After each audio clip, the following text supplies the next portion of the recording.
Hi there, it's Sean from TechDay. I'm the publisher and I wanted to give you a bit of an understanding of how our newsroom works, which might help you pitching us stories in the future. First thing to understand is that TechDay isn't a site on its own. It's the portal that then links customers off to each of the individual sites. It's also our company name. So you can't really get a story on TechDay, but you can get a story on IT Brief, which all gets pulled together into the TechDay network. We run a network of 37 sites at the moment, and we run it all from one centralized system. If you think about the whole of IT, it's a massive multi-trillion-dollar business, but actually it's reasonably well divided into about half of it is on the consumer side and half of it is on the enterprise side. Most of our focus is on the enterprise and business side of technology. We've been around for 18 years and we've published over 450,000 stories. These stories have been read over 500 million times, so we know what we're doing here.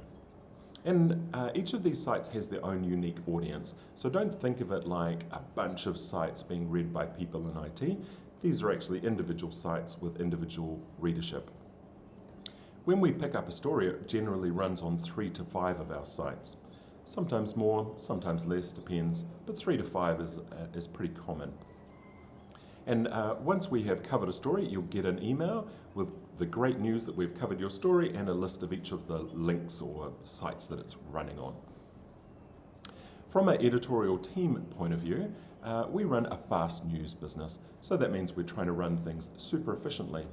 At other publishers, we've heard how journalists spend 50 or 60% of their time on email admin, and our aim is for that to be 0 if we can for each of our editors. Each of our editors loves writing, so they prefer to spend time writing rather than email admin. That means that we reject lots of stories and we really want you to send your announcements in the correct format for us to easily process it. The system we run behind the scenes is called JAX, and within that we have a news desk system. And that is the system that actually allocates story leads or story ideas, announcements, etc. out to each of the individual editors. The tips for getting coverage are, you should be sending your press releases to editors@techday.com. We used to have an email address which was pr@techday.com, but that's no longer functioning. We were getting a lot of spam. So make sure you're sending it to that and not individual editors. If you send it to an individual editor, then they need to forward it onto the system anyway, so you're only delaying your story being considered. Also, we've worked out over the years that Google News and our customers, our readers, really want to see a 450-word story. Below that, it's sort of seen as thin content by Google News, so we really want to keep above that 450 words per story. That means that when an announcement comes through to us, we want it to be 600 or 650 words, so that we can boil it down to that 450-word story. We never produce press releases as is, so we're always rewriting them and turning them into a proper story. The subject line matters. We receive hundreds and hundreds of press releases a day, sometimes as many as 800. That means that we're only ever going to get to 5 to 8% of the stories that we could write in any given week. So subject line really matters. No point in putting a subject line saying this would be great for your audience or something like that. We want to really know what's in your press release in the subject line. Also, we want to see the body of the release in the body of the email. That makes it so much easier for our team. You understand what it's like when you have to try and copy a quote out of a PDF, the formatting's not right. Also, when a Word document gets sent through, there might be track changes set on it, so we don't know which version you are suggesting to us. We might even copy a striked out part of the document by mistake without realizing. So it's better for you to send the body of the release in the body of the email. Also, like any publisher, we're struggling with images. We don't want to have too much stock photography on our sites. We've been doing some experimenting with AI images recently, but still, in the end, we would always prefer for you to provide an image. And that's of a politician shaking the hands of your team or your customer. Something that is a personal photo, a personal, a human really. That's what I'm looking for.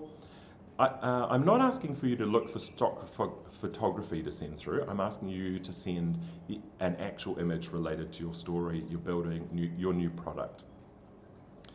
Okay, this is another one that people in communications don't often understand. We don't want to receive a whole pile of press releases, say there's a conference, in one big email. We want them to be split up. You've got a conference, that's great. You've got 5 announcements, that doesn't scare us.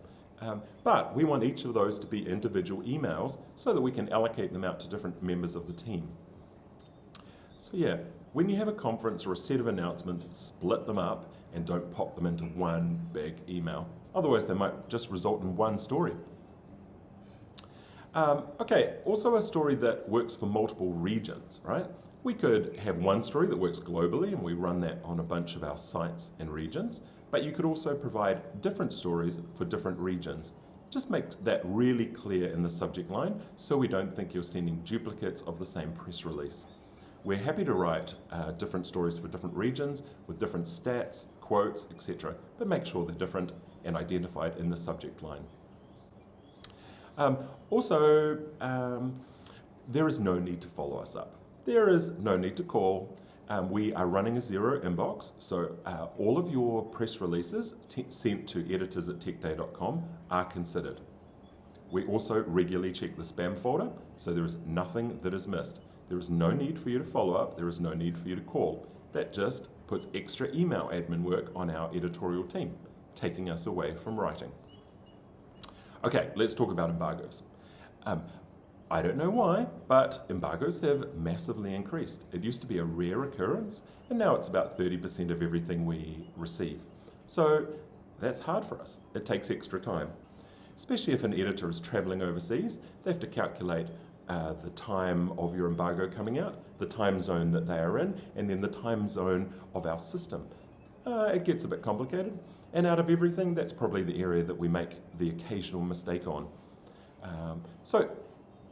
Also to understand with embargoes is each newsroom and each editor works on a weekly target.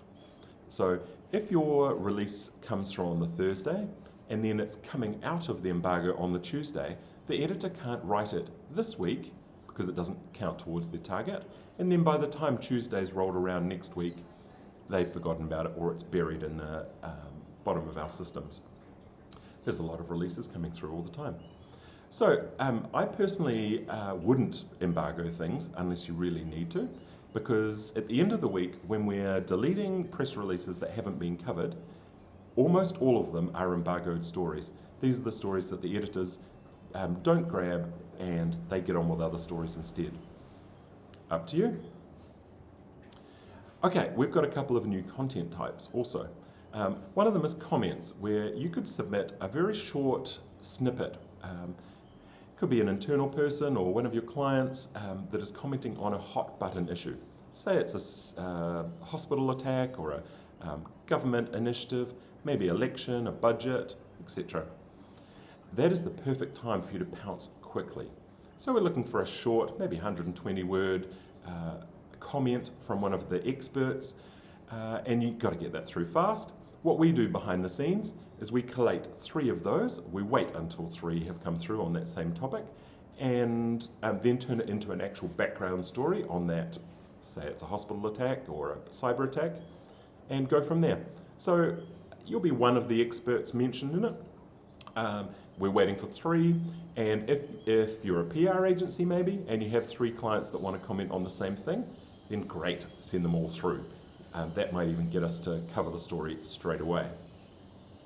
Yeah, comments are a good area, and it's something that you might be able to get approved much quicker internally or with your customer rather than a press release. Okay, next thing is appointments.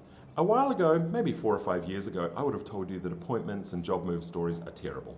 We shouldn't bother, they don't do well, but things have changed. These appointment stories and these job moves are gold now. I think it's subsequent to COVID, people maybe not going out to as many events anymore, and these are like the water cooler sort of moment. This is when someone's being promoted into a job, maybe a new hire, new CEO, etc. We're even going a bit further down into maybe regional roles, those sort of things. we are basically covering 100% of these right now. The only proviso is that we need you to submit a headshot with it. So we would actually reject an appointment or a job move unless it's got a headshot included. So yeah, we have that new content type of comments, we have the new content type of, it's not so new, but appointments and job move stories. But then the last one is that we are trialing transcripts from events. We can't hope to get to all of the events that we're invited to every single day or week. So we're open to receiving transcripts from your events.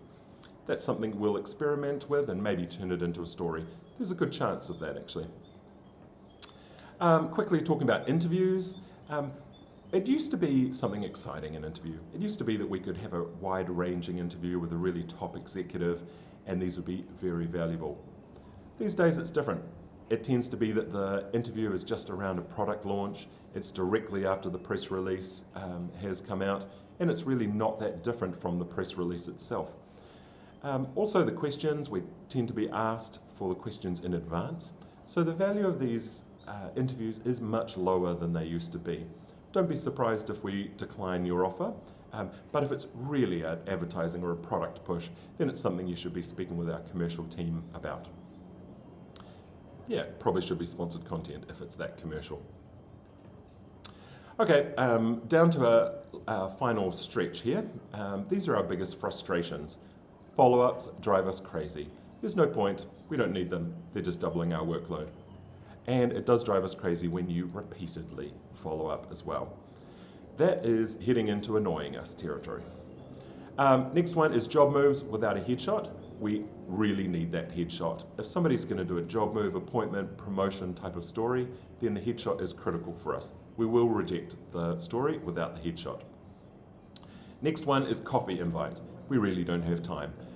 We've got a fast news approach and we want to get out there with our news straight away. So if we're going for a coffee invite, that's maybe a couple of stories that we won't be able to get to that day. The last one of our pet peeves or biggest frustrations is when we get emails asking us if we would like a press release on a certain topic. There's no way we can really tell you until we've seen the press release. So save us all time and send the press release on the first email. Thanks for tuning in. Hopefully this has helped you establish how to work with us, maybe even help you with other publishers. Newsrooms are pretty similar. The weekly targets and those sort of things are common across lots of publishers. Anyway, if you want more information about TechDay, just shout.